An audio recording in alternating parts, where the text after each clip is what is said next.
Cross और isolated margin के बीच एक छोटा सा फ़र्क होता है और उस छोटे से फ़र्क को हम इस वीडियो में एक्सप्लेन करेंगे।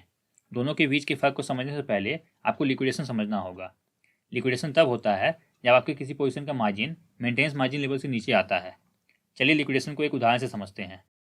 मान लीजिए आपका फ्यूचर्स वॉलेट बैलेंस $10 है। आप 10x लीवरेज यूज करके एक $100 का पोजीशन ओपन करते हैं। इस पोजीशन में $10 या 1x आपका है और बाकी $90 या 9x बाइनांस का फंड है। अगर आपका ये पोजीशन प्रॉफिट में रहता है तो आप इसे जब तक चाहें तब तक होल्ड कर सकते हैं, लेकिन जैसे ही लॉस में जाने लगता है तो आप इसे -$9.99 तक ही होल्ड कर सकते हैं। जैसे ही आपका लॉस -$10 होगा, आपका ये पोजीशन लिक्विडेट हो जाएगा, क्योंकि आपका फ्यूचर्स वॉलेट बैलेंस $10 ही था। पोजीशन लिक्विडेट होने का कारण सिंपल है। आप एक्सचेंज के फंड को यूज करके अपना पोजीशन होल्ड नहीं कर सकते हैं। एक्सचेंज अपना फंड रिकवर करने के लिए आपका पोजीशन ऑटोमेटिकली क्लोज कर देता है। आइए अब क्रॉस मार्जिन को समझते हैं। क्रॉस मार्जिन में आपका पूरा फ्यूचर्स वॉलेट बैलेंस सारे ओपन पोजीशन के लिए मार्जिन के रूप में काम करता है। क्रॉस मार्जिन में लिक्विडेट होने का मतलब है कि आपका फ्यूचर्स वॉलेट बैलेंस 0 हो जाएगा। आप इस पोजीशन को उदाहरण के तौर पर देख सकते हैं। अभी इस पोजीशन का रिस्क 5% है और लिक्विडेशन प्राइस 0 है। हम सिर्फ 10 कॉइन खरीदे हैं और इसका एंट्री प्राइस $1 है। इस कॉइन का प्राइस 0 जाने पर भी ये पोजीशन लिक्विडेट नहीं होगा, क्योंकि मेरे फ्यूचर्स वॉलेट में $10 है। आइए अब देखते हैं कि क्रॉस मार्जिन में दूसरा पोजीशन ओपन करने पे क्या होता है। जैसा कि आप देख सकते हैं, दूसरे पोजीशन को ओपन करने के बाद भी पहले पोजीशन में रिस्क परसेंटेज के अलावा कुछ भी चेंज नहीं हुआ है। अब दोनों पोजीशन में रिस्क 10% है। पहले पोजीशन का लिक्विडेशन प्राइस अभी भी 0 है, क्योंकि क्रॉस मार्जिन में बाइनांस फुल वॉलेट बैलेंस को लेके सारे पोजीशन के लिए लिक्विडेशन प्राइस सेपरेटली कैलकुलेट करता है। बाइनांस आपके वॉलेट का $10 लेके पहले पोजीशन का लिक्विडेशन प्राइस कैलकुलेट कर रहा है और फिर उसी $10 से दूसरे पोजीशन का लिक्विडेशन प्राइस अलग से कैलकुलेट कर रहा है। और अगर आप तीसरा पोजीशन ओपन करते हैं तो उसी $10 से तीसरे पोजीशन का भी लिक्विडेशन प्राइस अलग से कैलकुलेट होगा। इसका मतलब है इससे कोई फर्क नहीं पड़ता है कि अभी आपका लिक्विडेशन प्राइस क्या है।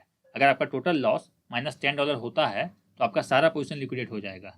उदाहरण के लिए, अगर आपके पहले पोजीशन का लॉस -$4 है और दूसरे पोजीशन का लॉस -$6 है, तो इस सिचुएशन में आपका दोनों पोजीशन लिक्विडेट हो जाएगा। क्रॉस मार्जिन का फायदा यह है कि किसी ओपन पोजीशन का प्रॉफिट दूसरे अंडर वाटर पोजीशन को लिक्विडेट होने से बचा सकता है।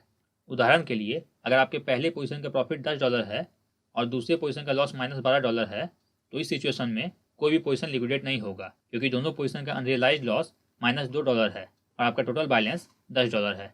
आइए अब आइसोलेटेड मार्जिन को समझते हैं। आइसोलेटेड मार्जिन में आप अपने हिसाब से अलग अलग पोजीशन में मार्जिन ऐड कर सकते हैं या फिर रिमूव कर सकते हैं, और लिक्विडेशन होने पे आपको उतना ही नुकसान लगेगा जितना आपने किसी एक पोजीशन में ऐड किया होगा।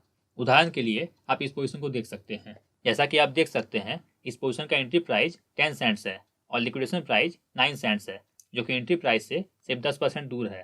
मेरा फ्यूचर्स वॉलेट बैलेंस $10 है, लेकिन हम इस पोजीशन में सिर्फ $2.5 ऐड किए हैं, इसीलिए लिक्विडेशन प्राइस बहुत नज़दीक है। अगर ये पोजीशन लिक्विडेट होता है तो मेरा पूरा अकाउंट 0 होने के बजाय हमको सिर्फ $2.5 का नुकसान लगेगा।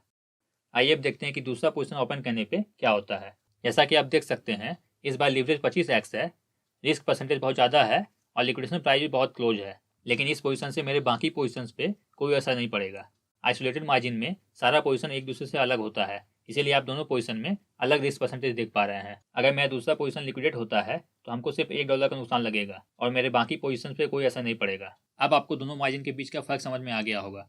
क्रॉस मार्जिन में सारा पोजीशन एक दूसरे से कनेक्टेड रहता है और आइसोलेटेड मार्जिन में सारा पोजीशन सेपरेट रहता है। अगर आप बिगनर हैं तो आइसोलेटेड मार्जिन आपके लिए बेस्ट है। हमको उम्मीद है कि आपको दोनों मार्जिन के बीच का फर्क समझ में आ गया होगा, लेकिन अगर आपके मन में अभी भी कोई सवाल है तो आप कमेंट करके पूछ सकते हैं। Thanks for watching.